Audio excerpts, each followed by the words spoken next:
साथियों, हम संग्रहालय की बात करने वाले हैं जिसे म्यूजियम कहते हैं। म्यूजियम है क्या?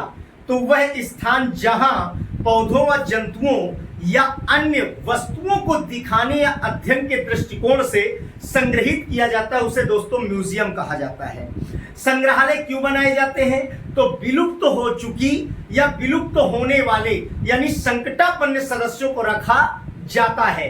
तो वह स्थान क्या कहलाता है? संग्रहालय कहलाता है। कुछ संग्रहालय है, उनके स्थान है जो बहुत इंपॉर्टेंट है साथियों, आपके सामने उन पर बात करेंगे और बहुत इंपॉर्टेंट है एग्जाम की दृष्टिकोण से।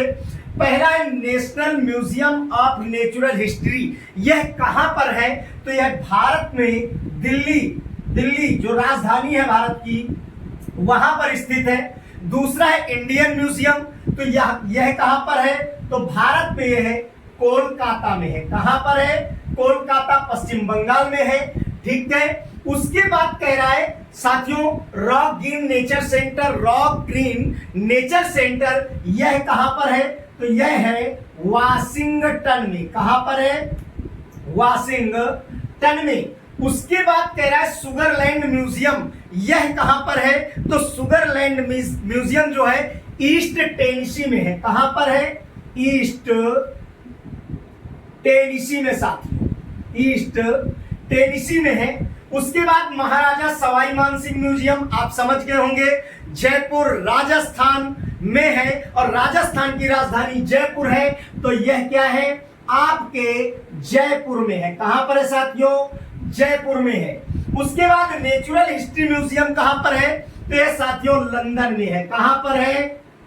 लंदन में। इस तरह से साथियों लगभग ये 6 आपके संग्रहालय हैं, म्यूजियम है, ये इनके स्थान है जिनको देखना है, पढ़ना है और इंपॉर्टेंट है, आपके सामने है।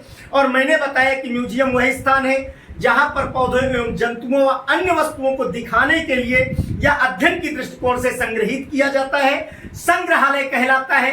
किया किसको जाता है? तो प्रमुख रूप से विलुप्त हो चुकी या विलुप्त होने की कगार पर है, संकटापन्न जातियां हैं, उनके सदस्यों को रखा जाता है। तो साथियों इस प्रकार से आज संग्रहालय का परिचय रहा एक शॉर्ट्स में। साथियों सभी को नमस्कार, धन्यवाद।